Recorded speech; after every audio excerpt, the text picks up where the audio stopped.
Stewart, what brought you to SAMS in the first place? Well, I saw this photo of a man underwater on a phone, and that just kind of caught my eye. It was down to sort of basic what attracts you to something initially. You know, it's going to be nice colours, it's going to be a photo. In this case, it was a photo.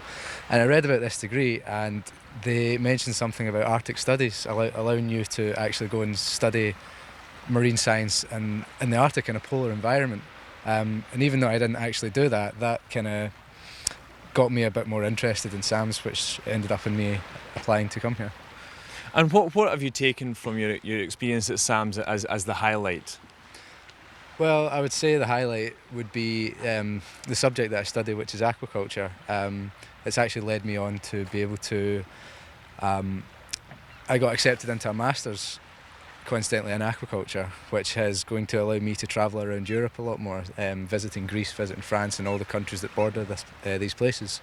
So my overall objective in life was to see the world, and this master's in aquaculture is actually helping me do that. So for the benefit of people who don't know what aquaculture means, can you explain briefly what it is? Yeah, so just like agriculture is farming on the land, aquaculture is farming in the sea. It's done all over the world actually, but in more sort of less developed countries, it's done on land. In places like Scotland and Canada and Norway, etc., it's done in the marine environment. And the main things that are farmed are things like Atlantic salmon, bivalves, crustaceans, seaweeds, and in some cases reptiles. And you looked particularly at Atlantic salmon and at seaweed. Why those two in particular?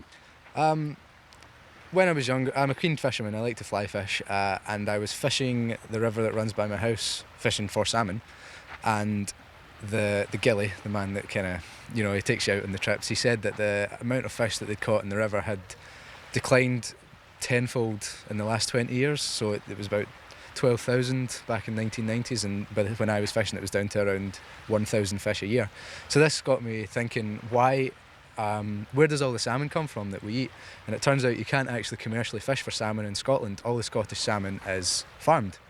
So from my point of view, that got me into the industry, which is worth a lot of money. It's worth over £1 billion to the Scottish economy. And seaweed? And seaweed is again farmed in these nice cold nutrient-rich waters, but it's farmed for food source. It can be farmed to be used in pharmaceuticals. It's used in integrated multi-trophic aquaculture, and it's also very commercially viable. It's worth a lot of money.